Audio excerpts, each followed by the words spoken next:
Hola, soy Max Echeverría y hoy les vamos a hablar de innovación continua. Primero que todo, aprovecho de presentarme. De formación soy ingeniero civil industrial y magíster en ingeniería industrial de la Universidad de Concepción, pero desde que estaba estudiando soy un emprendedor de base tecnológica. He fundado un par de empresas, entre ellas las que estoy trabajando ahora, que es Squad, y voy a contarles cómo, un poco desde la teoría y apoyado con la experiencia, cómo generar un sistema de innovación continua para tu compañía. En el primer módulo vamos a hablarles del levantamiento de nuevas necesidades asociadas al core del negocio.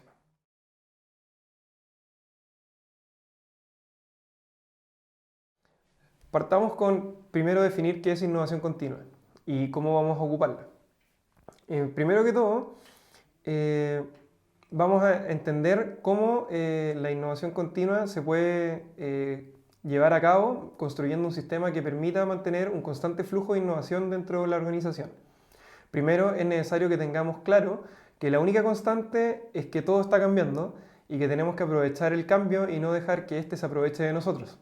Tenemos que tomar la delantera en este juego y para eso es necesario entrenar nuestro sistema para que esté siempre listo. Es como los deportistas que tienen un equipo, herramientas y una rutina que les permite estar siempre preparados para cuando llegue el momento del gran juego. En este caso, la idea es siempre estar entrenando, cosa que sea normal y rutinario para ti estar innovando. Y para eso vamos a tener que, primero, generar un sistema dentro de tu organización que permita que esto ocurra y que ojalá ocurra culturalmente y no que ocurra esporádicamente o porque alguien lo fuerza. En el primer módulo nos vamos a enfocar en el levantamiento de nuevas necesidades asociadas al core del negocio. Pero primero que todo tenemos que saber cuál es el core del negocio, cuál es el núcleo, qué es lo que nos mueve. Y para eso recomiendo basarse en la literatura de Simon Sinek, el Start with Why, empieza con el por qué. Y para eso traigo a colación uno de los ejemplos que él mismo da, bueno, está en sus videos y también está en el libro, el caso de Apple. Apple podría venderse igual que como se vende un automóvil o como se vende, por ejemplo, una empresa de computadores distinta como HP o Dell, que te dicen qué es lo que venden. Ellos venden computadores que son muy cómodos, muy rápidos, en el caso de Dell que son configurables, casi que a medida, ya no están a medida como antes, pero tienen un poco de la capa de personalización. Y Apple podría decir algo similar, puede decir, vendemos computadores muy cómodos, vendemos celulares muy rápidos y cómodos y vendemos dispositivos para escuchar música. Pero en realidad ellos lo dan vuelta y en vez de partir diciendo qué es lo que venden y cómo lo hacen, parten desde el por qué. Apple dice y declara en todas sus comunicaciones que están desafiando el status quo. Entonces, a partir de eso, empiezan con el por qué. Porque nosotros creemos en constante desafío del status quo, creamos equipos, bla, bla, bla. Y en el fondo, lo que están diciendo es que en base a ese desafiar el status quo, crean su organización, por lo tanto, crear un dispositivo de música, un celular o una plataforma de música o un computador, para ellos es lo mismo, porque está todo relacionado con el desafiar el status quo. Entonces, tú no te cuestionas cuando compras un iPhone o un computador, pero si fueras, por ejemplo, Adele, quizás te cuestionarías o te llamaría la atención, oye, ¿por qué ellos sacaron este dispositivo que no tiene relación con los computadores que ellos estaban acostumbrados a vendernos? Entonces, en el fondo, los llamo a que vayan a la bibliografía, consigan el libro, empieza con el porqué, y entiendan un poco cómo pueden traspasar eso a su organización. Eso es la base de lo que vamos a llevar hacia adelante, pero no era el centro de este curso. Entonces, en el fondo, los insto a preguntarse por qué existimos y en el fondo no es lo que hacemos, es el por qué lo hacemos y en base a eso nuestro sistema de innovación continua puede existir y tiene una razón de ser que va a ser lógica y que no va a tener relación con el qué hacemos, que quizás nos va a encasillar específicamente en una especie de innovación que es la innovación evolutiva o puede tener otros nombres en la bibliografía, pero en el fondo que vamos mejorando algo que ya existe. También los llamo a que vuelvan a sus clases anteriores, que entiendo que ya la han tenido, en donde aprenden de innovación con la metodología Design Thinking. Así que no lo vamos a repasar en este curso tampoco, pero vamos a ir a algunos conceptos prácticos que sí vamos a tener que utilizar. Primero, tenemos que definir un equipo de innovación y cómo los conformamos. Esto se puede diseñar específicamente con una unidad dentro de la organización, se puede definir como una jefatura o se puede generar equipos diversos que estén constantemente cambiando y que están ocurriendo en paralelo a la estructura de la organización. Entonces, en el fondo, el cómo conformarlo depende de la estrategia, de cómo ustedes operan y qué es lo que quieren lograr. Yo recomiendo, eso sí, que esto sea transversal a la organización y que no dependa de una unidad, sino que sea un cambio cultural dentro de la misma. También es importante que repasen las herramientas de observación y en el fondo existen muchas. Existe, por ejemplo, la mosca en la pared, que es básicamente ponerse en un lugar y observar lo que está pasando con tus usuarios o con tu equipo o con tu proceso, con lo que queramos cambiar y mejorar. También están otros procesos como un día en la vida en que sigas al usuario, el maletín de herramientas, entre otras. Hay muchas herramientas que ustedes pueden ir a todo el material de Design Thinking y buscarlo y utilizarlo. Pero acá vamos a discutir un poco, y es lo que voy a entrar ahora, en quiénes deben utilizar estas herramientas y quiénes deben internalizarlas. En el fondo, la recomendación para poder generar un sistema que tu organización genere innovación continua, es importante que todo tu equipo lo conozca, que estas herramientas sean transversales. Si podemos definir un perfil de trabajadores, el ideal es que cada uno sea especialista en su área, pero que todos tengan una capa de innovación que esté basada principalmente en todo lo que es Design Thinking y Lean Startup, que lo vamos a ver en la siguiente slide.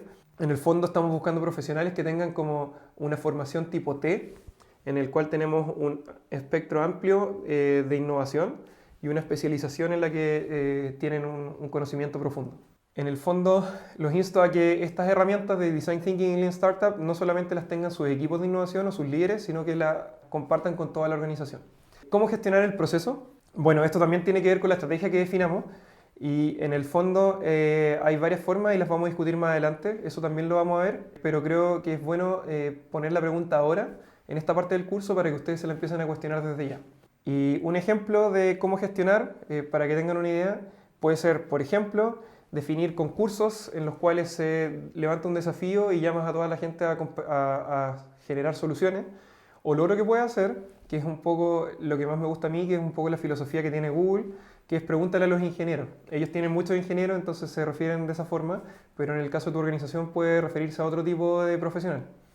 En el fondo lo que hacen es, encuentran un problema y no van a un equipo específicamente y le dicen, oye, resuelve este problema, sino que van, toman el problema en una plataforma o quizás en un comedor, en algún lugar común, y definen, este es mi problema, esto es lo que está impactando, esto es lo que genera, dejan ese detalle y como existe una cultura interna en la organización en la cual los ingenieros, en este caso, están acostumbrados a resolver problemas, puede ser que la solución salga de un equipo que no era el que uno esperaba que resolviera el problema, puede ser un equipo totalmente distinto, pero como existe esta cultura de preguntarle a los ingenieros, todos están dispuestos a responder y responder con una solución.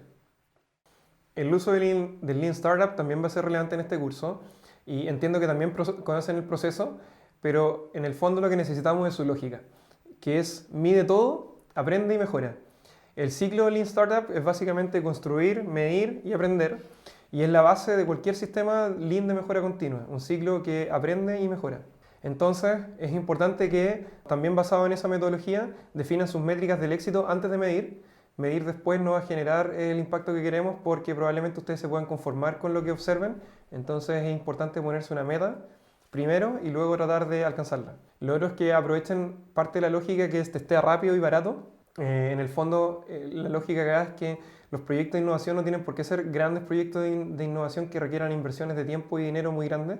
El ideal es ir resolviendo el problema con prototipos muy baratos que vayan validando primero conceptualmente o quizás alguna parte del problema y luego ir escalando esa solución.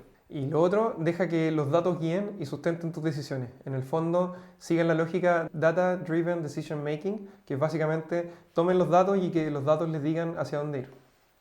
En resumen, para levantar nuevas necesidades, los insto a que recurran primero a definir cuál es la estrategia de su compañía y por qué existen, luego que usen las herramientas y las incorporen en todo su equipo, herramientas como Lean Startup y Design Thinking, que en el fondo, si bien son metodologías, también detrás tienen una forma de pensar, que es la que queremos que sea transversal a todo tu equipo dentro de la organización. Y finalmente, estos equipos se pueden distribuir las herramientas y en el fondo que al distribuirlas también se eliminen las jerarquías. Es decir, o sea, que sea independiente quien quiera utilizarla. Que da lo mismo si es el jefe o es el operario de la primera línea de tu organización. En el fondo lo que queremos es que todas estas herramientas sean transversales y que todos puedan compartirlas y que todos tengan los derechos y deberes que estas herramientas entregan. Lo otro, finalmente, una cultura de medir todo, porque si lo puedes medir, lo puedes mejorar.